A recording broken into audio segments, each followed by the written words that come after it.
get to the courtroom to see that happen. I'd like to comment on the grassroots topic that you brought up. It's different these days. It's very hard. Every major media outlet is controlled by a corporation, by maybe one or two. I'm not too sure on which ones. So the mass majority of people in America, in the breadbasket of America, are ignorant. They go to Fox, they go to CNN, they go to ABC. So they do not go to the Young Turks. The Young Turks. The Young Turks, YouTube, Facebook. This is going to be our platform to build this grassroots uprising to correct all these wrongs that's been going on for so long. And we need to. My parents are on Facebook now, so that's very cool. That's cool to know that the older generation is finally catching on to this YouTube. I was listening to Rush Limbaugh. He's on Facebook now, and oh great!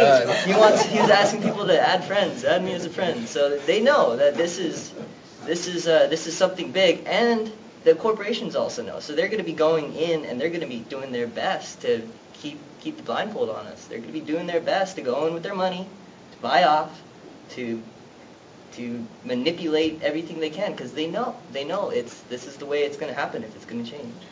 I'd like to follow up on this and say that's the reason why we're doing this show, is so that we can have an alternate media of really the people speaking out.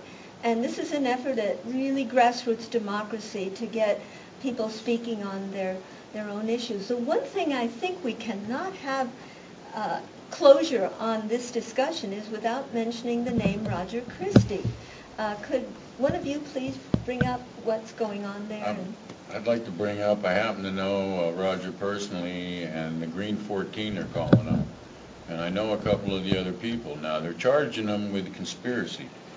With Roger Christie, they're calling him, it's the wagon wheel of justice, they're calling it. With Roger Christie at the hub, and these 13 other people as spokes. Now, the 13 people that are being charged with this conspiracy, they don't know each other. They just know Roger.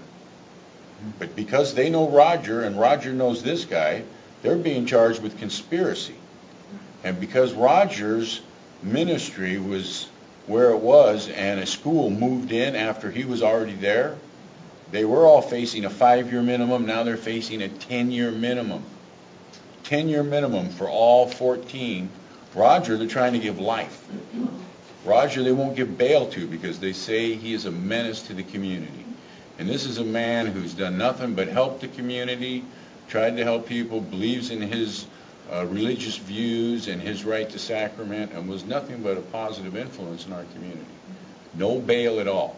Furthermore, he has a right to a speedy trial. They denied that.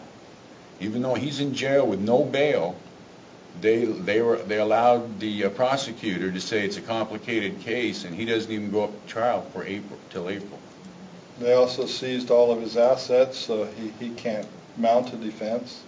So they seize your assets, they hold you without bail as a danger to the community, and how do you defend yourself like that? He's not able to read the transcripts, do the work that you need to do in a case like that to defend yourself. You know, I think the solution, but a suggestion, is to raise awareness to the point where it's going to be awfully hard for the prosecutors to find a jury that's going to convict. That's why they moved the case to Honolulu, because we have the lowest law enforcement. I believe, part of the reason why they did it federally and moved it to Honolulu is because they have a less sympathetic jury pool in Honolulu. And we have a federal courthouse here that they just decided not to man. But if you go to the post office up there where we did the Roger Christie March, it says right on it, federal courthouse. It's a federal courthouse. They moved it off island because they know they're punishing us for passing that lowest initiative priority. And I think that's why Roger's in jail. Roger's not in jail because he's a threat to the community. Roger's a threat to the laws against marijuana. He's a threat to the government's policy. I mean, they haven't produced anybody that Roger hurt. You have drunk drivers that kill people that are released without bail. rapists, murderers, they all get bail.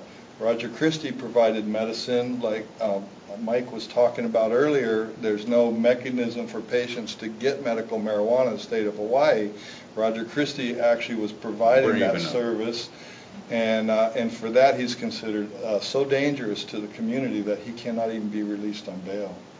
Well, I'll play devil's advocate for a second. He did set himself up. I mean, he set himself up. I mean, if you're going to go up against the authorities, you cannot, in all fairness, you can't then complain too much when they crack down hard. No, his eyes were open. Yeah. Yeah, I mean, did it on purpose. I support him in what he did, and I His think, eyes were I think future generations will probably see him as something of a martyr to the cause. But the fact is, he did set himself up to be And busted.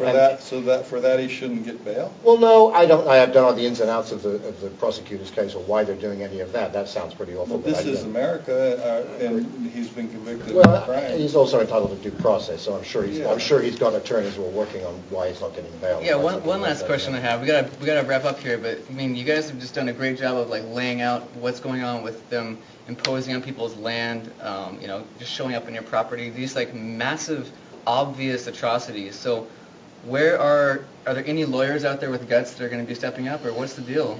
It just seems like a slam dunk if anyone wanted to try. No lawyers. I've been looking for a lawyer. If there is a lawyer out there, please call us, Yeah, and I because agree we with need that. help.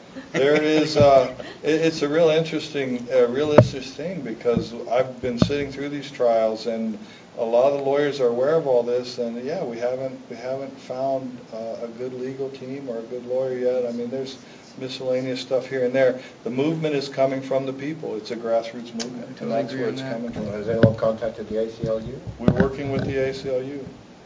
We are. All right, gang. Good Well, luck. we're going to have to break off for this from this lively debate and continue this sort of thing next time. Thanks for joining us. This has been Global Hope Show. Thank you.